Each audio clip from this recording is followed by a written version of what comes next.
more expansion in our gang unit. So, in essence, what you're telling me is we have a gang issue or problem in Salt Lake City. Yes, we do. Describe it a little bit for me.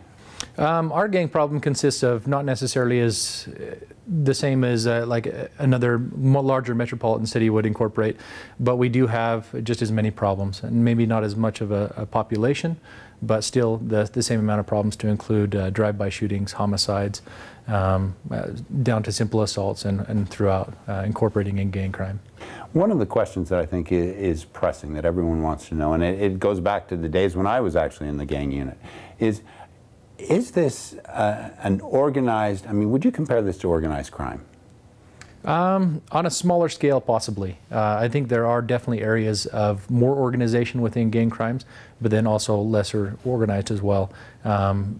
Drug dealing tends to be the higher, more organized areas of those, which cross state lines and which essentially cross intercontinental lines, and then which incorporates our task force as well. Well, and that's the advantage that we have with the Safe Streets Task Force, because we do have federal agencies that participate with us.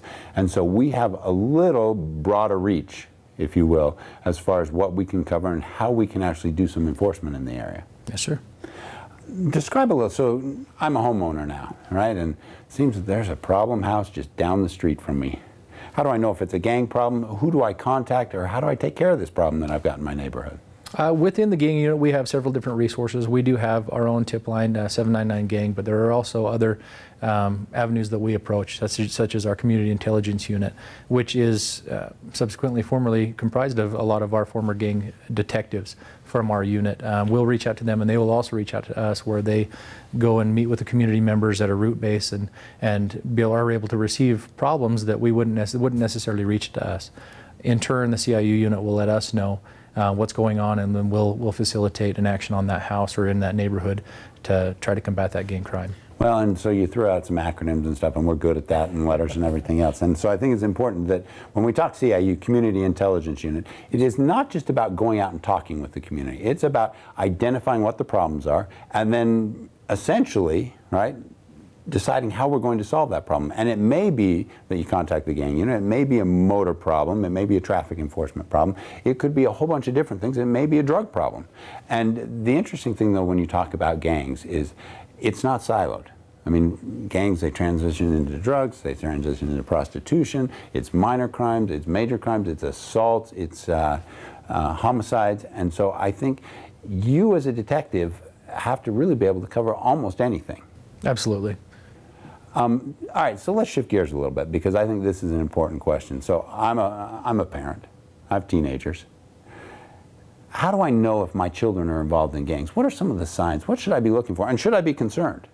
We get that question a lot. And what we tend to look for, and what parents should look for in themselves, is who they're hanging out with. Be aware of who your kids are associating with and what kind of crowds they're with.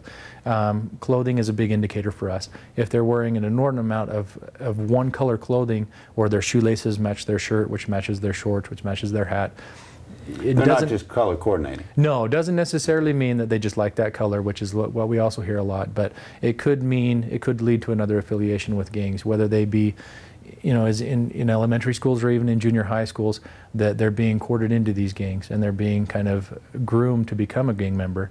They'll start to see those colors, and they'll start to proudly try to show those colors. And it may be graffiti in a notebook, or writing that doesn't look, you know, intelligent at all, or even decipherable by a parent, may be able to be read as gang graffiti in a notebook or on school walls, or tagging and that sort. Well, so one of the things, though, is, I mean, I certainly don't want to call the cops on my children if I don't need to. What kind of intervention, what are the things that you recommend, or what can you do within the unit in order to maybe prevent my child from going into gangs? With our unit, we tend to try to teach people and teach parents to be proactive in their own kids' lives, whether that be getting them into after-school programs, or I know the different community organizations have boxing and sports organizations that help to do that as well. For our unit ourselves, we go out and talk to the community. We'll go to different even scouting programs, or to different community meetings, and teach them about gangs and what to recognize and what to see. As our association with parents increases, then their awareness of gangs also increases. Hey, Matt, thank you so much for being with me, and more importantly, thank you for the good work that you do all the time. You represent